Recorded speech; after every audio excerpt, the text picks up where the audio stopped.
आज मेरे मायके से बड़ी मजेदार खुशबू आ रही है। लगता है भाभी या मम्मी कुछ बढ़िया बना रही हैं।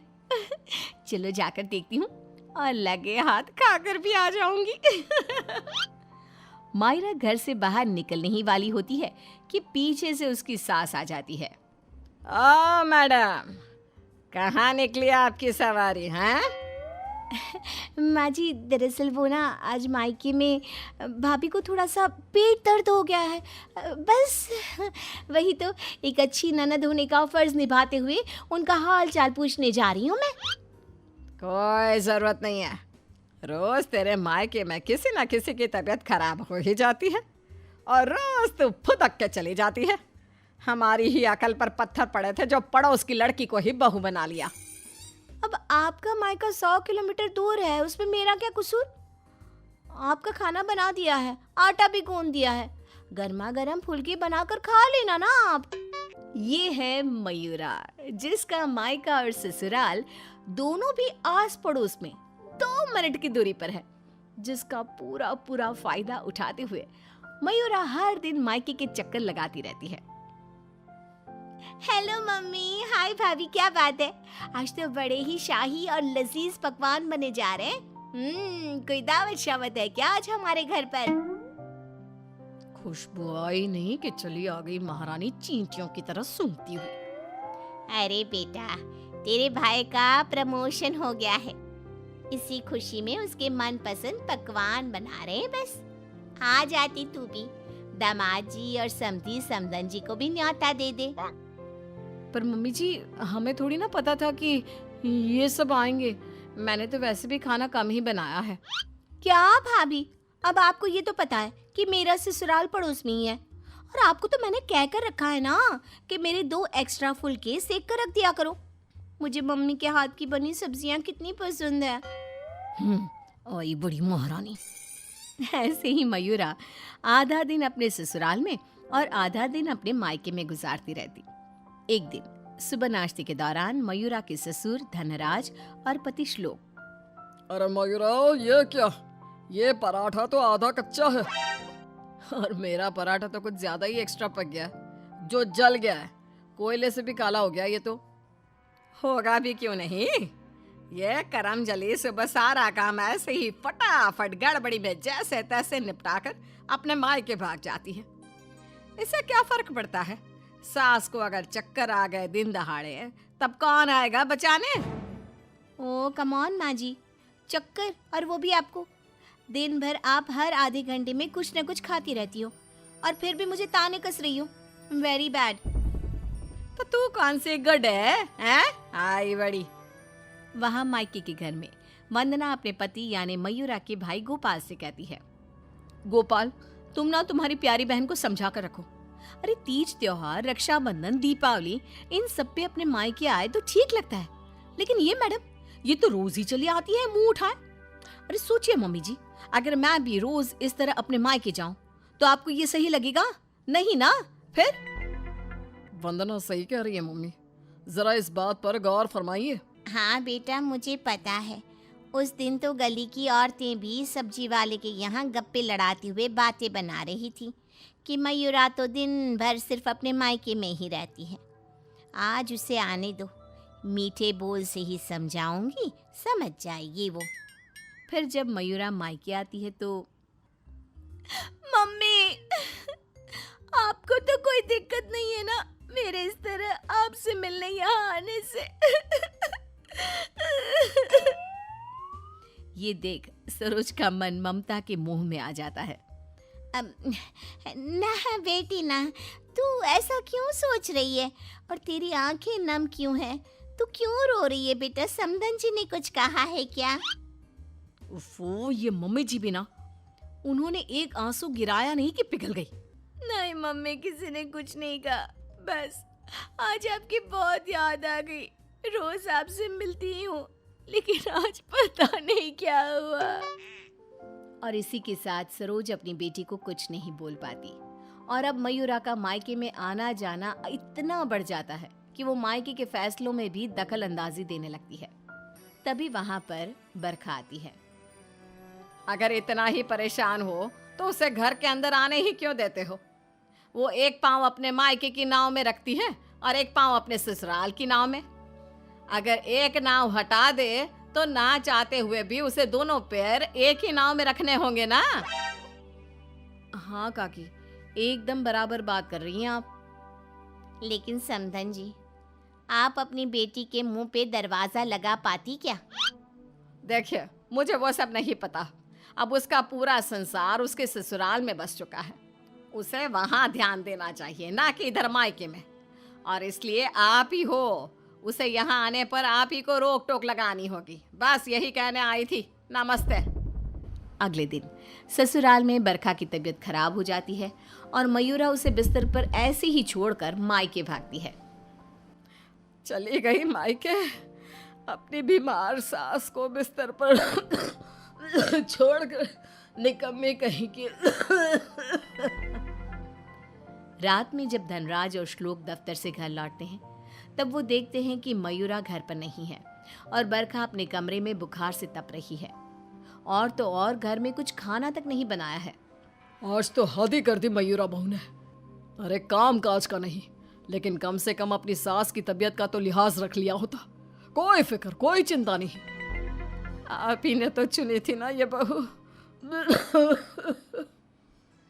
कुछ देर बाद मयूरा अपने ससुराल वापस आती है।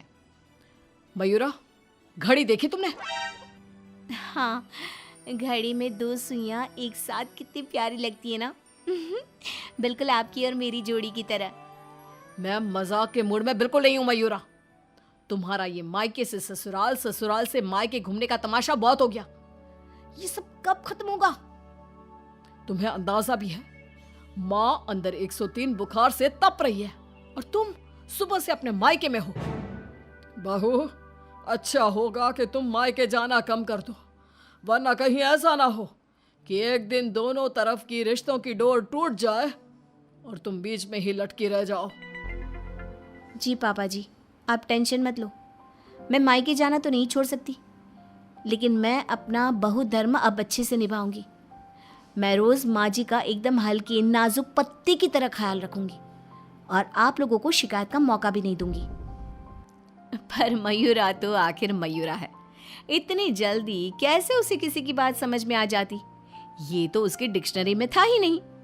पहले वो बिना कोई काम किए मायके चली जाती थी और अब कभी कुकर को गैस पर रखकर तो कभी कपड़ों को आधे में धोता छोड़कर मायके चली जाती।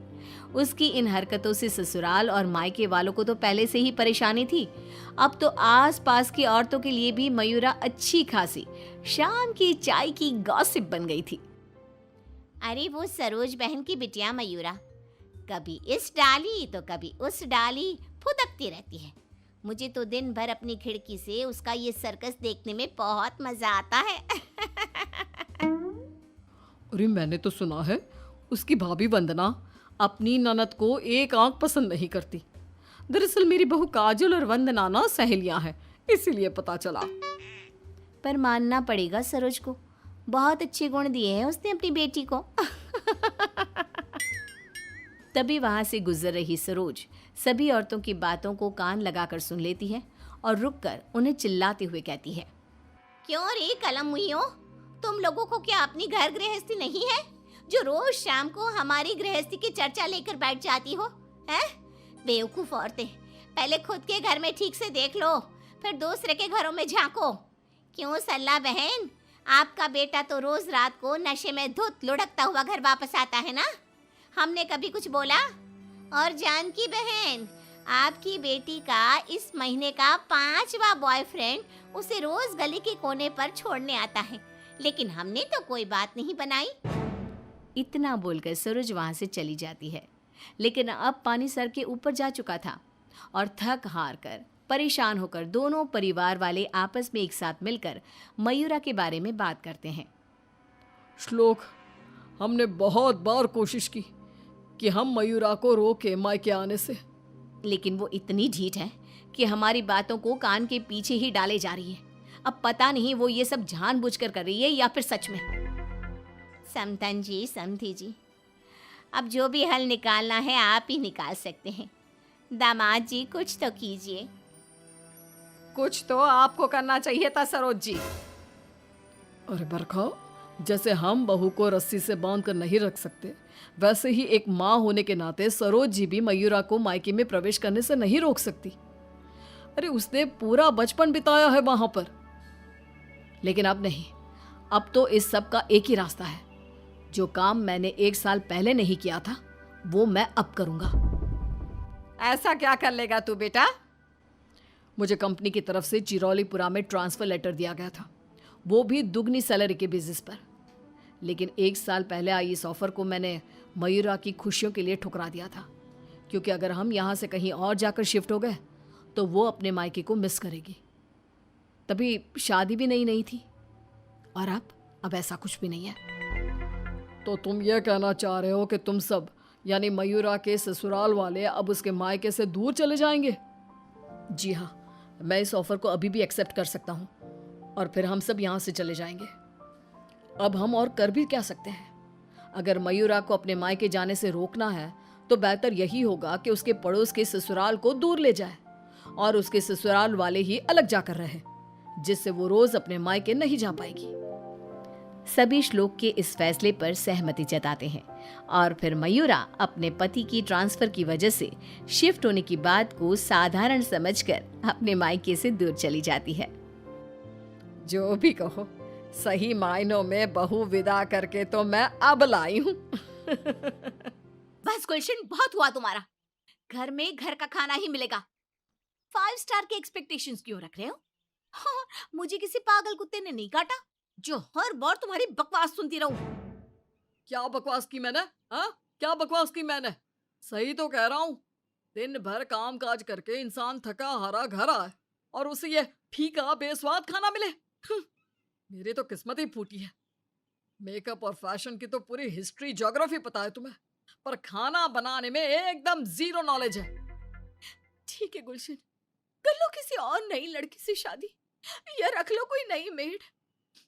झूठ बोले, कौवा काटे, काले कौवे से डरियो, मैं मायके चली जाऊंगी, तुम देखते रहियो। ये कहानी है सेजल की, जिसका मायका उसके ससुराल के पड़ोस में ही होता है और अपने पति गुलशन से अगर जरा सी भी छोटी मोटी बातों पर बहस हो जाए तो सेजल तुरंत अपना बोरिया बिस्तरा उठाती है और मायके चली जाती है।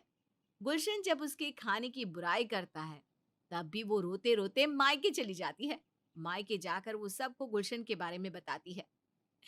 बहुत दुखी हो गई हूँ मैं, माँ, पापा, भैया, भाभी। गुलशन जी ने मेरे हाथ के बने खाने की बहुत बुराई की। गलती से वो पराठे थोड़े से जल गए थे, लेकिन उन्होंने उसके कारण मेरा दिल भी जला दिया। तभी सेजल की माँ पल्लवी, पिता इंद्रेश, भाई तोशु और भाभी मोनिका कहते हैं, बिटिया तू जाकर रेस्ट कर ले, मैं तेरे लिए तेरे पसंद के पकवान ऑर्डर करती हूँ। हाँ सेजल, ज्यादा टेंशन मत ले बेटा, जा आराम से टीवी देख, एसी ऑन करके चिल कर बेटा, जा। सेजल अपने कमरे में जाकर आराम फरमाती है। सेजल को बचपन से ही उसके मायके वालों ने काफी लाड़ प्यार से पाला होता है और आज तक वो उसे वैसे ही प्यार देते हैं और उसे किसी भी चीज की कमी पड़ने नहीं देते। सेजल को फिर से वापस लाने गुलशन सेजल के मायके में आता है तब, आई एम सॉरी बाबा, अब माफ भी कर दो ना, छोटी सी तो बात थी, उसे रबर बैंड की तरह इतना लंबा मत खींचा करो ना, और खामखा बात का बतंगड़ मत बनाओ प्लीज। बात का कलिंगड़? हाँ? मेरा मतलब बात का बतंगड़ सिर्फ और सिर्फ तुम बनाते हो। इस सब की तो तुमने पीएचडी कर रखी है, बोलो मानते हो कि नहीं? अच्छा बाबा, आप छोड़ो ये सब और मिंटी पाओ। नंदोई जी, आप भी ना मत डांटा कीजिए मेरी ननद को, वहां कुछ बिगड़ गया तुम यहाँ ये हमारा सब बिगाड़ने आ जाती हैं। चलिए दामाद जी, अब आप आए हैं तो आज आपको खाना तो खाकर ही जाना होगा। पल्लवी गुलशन को खाना परोसती है और गुलशन उस खाने को चखता है और मन ही मन कहता है, माय गॉड, ये मम्मी जी के हाथ का खाना तो सेजल के हाथ के खाने से भी ज्यादा बेस्वाद है। अब समझ में आया, इसमें मेरी बीवी की कोई गलती नहीं। बेचारी की माँ ही इतना बुरा पकाती है तो बच्ची क्या ही तीर मारेगी कुकिंग में। इस तरह सुलह कर कर गुलशन और सेजल दोनों ससुराल वापस चले जाते हैं। सेजल की सास मीना और ससुर प्रमोद दोनों भी बेटे बहू के बीच कुछ नहीं बोलते, क्योंकि उन्हें ये लगता है कि अगर उन्होंने कुछ कहा तो बात और भी ज्यादा बढ़ जाएगी। ऐसे ही सेजल अपनी हरकतों से बाज नहीं आती और हर बार छोटी छोटी बातों पर बस घर छोड़कर अपने पड़ोस के मायके चली जाती है। व्हाट डू यू मीन भूल गया? हाँ, आज हमारी 5th मंथ एनिवर्सरी थी और तुम वो भी भूल गए और मुझे एक गिफ्ट तक नहीं दिया। मेरे इमोशंस क्या तुम्हें मजाक लगते हैं गुलशन?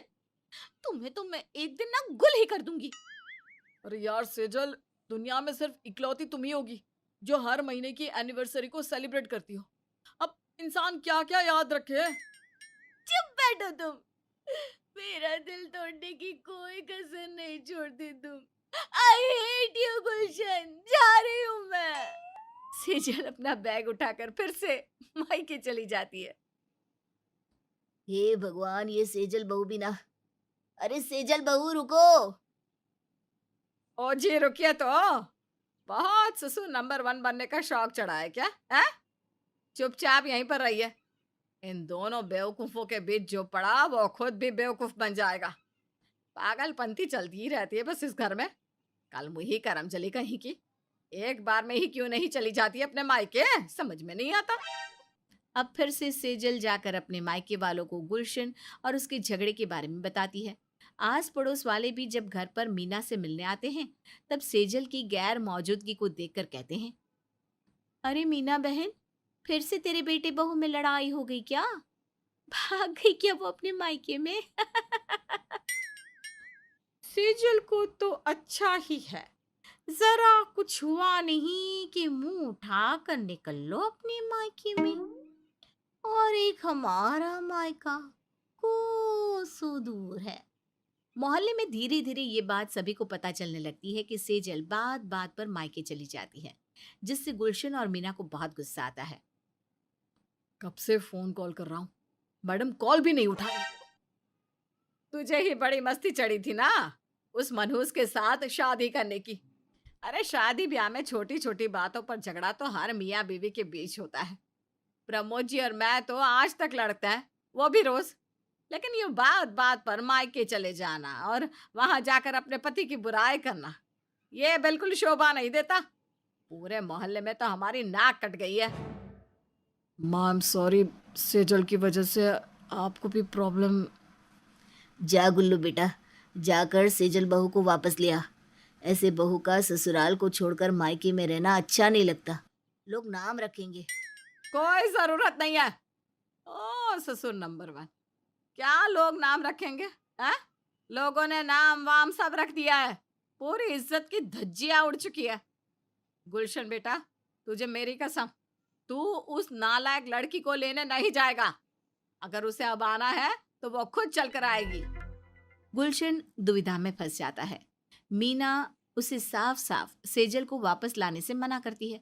फिर एक दिन मायके में सेजल देखती है कि उसके भैया भाभी तोशु और मोनिका दोनों किसी बात को लेकर अपने कमरे में लड़ रहे होते हैं। लेकिन तोशु, मैंने तुम्हें लगातार 10 मिस्ड कॉल्स दिए, फिर भी तुमने उन्हें रिसीव नहीं किया। अब जाने दो, तुम्हारे भी रंग बदल रहे हैं दिन ब दिन, सब नजर आ रहा है मुझे, वो भी क्रिस्टल क्लियर। लेकिन मोनिका, मैं तुम्हें कह रहा हूँ, मैं घर पर जरूर था, लेकिन मेरी ऑनलाइन कॉन्फ्रेंस मीटिंग चल रही थी इंटरनेशनल क्लाइंट्स के साथ। I am sorry Monica. No Toshu, just shut up. तुम मुझसे बात मत करो, जाओ यहाँ से। तभी सेजल कमरे के अंदर आकर कहती है, मोनिका भाभी, तोशु भैया, आप दोनों इतनी छोटी सी बात के ऊपर क्यों इतना लड़ रहे हो? मैं समझ सकती हूँ, लेकिन ये झगड़ा करके आपको ही नुकसान होगा। आप मुझे बताइए एग्जैक्टली क्या हुआ। सेजल प्लीज, तुम यहाँ से चली जाओ, हमें किसी वकील की जरूरत नहीं है। यह हम हस्बैंड वाइफ के बीच का इश्यू है, हम इश्यू आपस में ही सॉल्व कर लेंगे, किसी तीसरे के आने की जरूरत नहीं है, हम बात को बढ़ाना नहीं चाहते। तभी सेजल को अपनी बात याद आती है। उसने बेकार में गुलशन के साथ किए हुए झगड़े याद आते हैं। वो कमरे के बाहर निकलती है, तभी उसे पल्लवी कहती है, सेजल बेटा, अब तुझे महसूस हो रहा है ना कि तूने क्या गलती की है? शादी के बंधन में छोटे मोटे झगड़े तो होते ही रहते हैं, लेकिन अगर वो पति पत्नी के बीच ना खत्म हो तो वो बुरी तरह बढ़ जाते हैं, जैसे तू बढ़ाती है। और यहाँ अपने पड़ोस के मायके में आकर हम सबको सब बताती है। पूरे मोहल्ले में ये पता लग गया है कि तू हर 2 दिन बाद ससुराल छोड़कर मायके चली आती है। बेटिया तू समझदार है ना, तो ये सब तू ही ठीक कर सकती है। अपनी माँ पल्लवी की बातें सुनकर सेजल की आंखें खुल जाती है और उसे एहसास हो जाता है, शायद आप सही कह रही हो माँ, घर की बात घर तक ही रहनी चाहिए। मैं पागल थी जो हर बात में राय का पहाड़ बनाती थी, लेकिन अब नहीं। सेजल अपने ससुराल चली जाती है और अब से वो सबसे अच्छे से पेश आती है और अपनी गृहस्थी को बखूबी प्यार और स्नेह से संभालती है।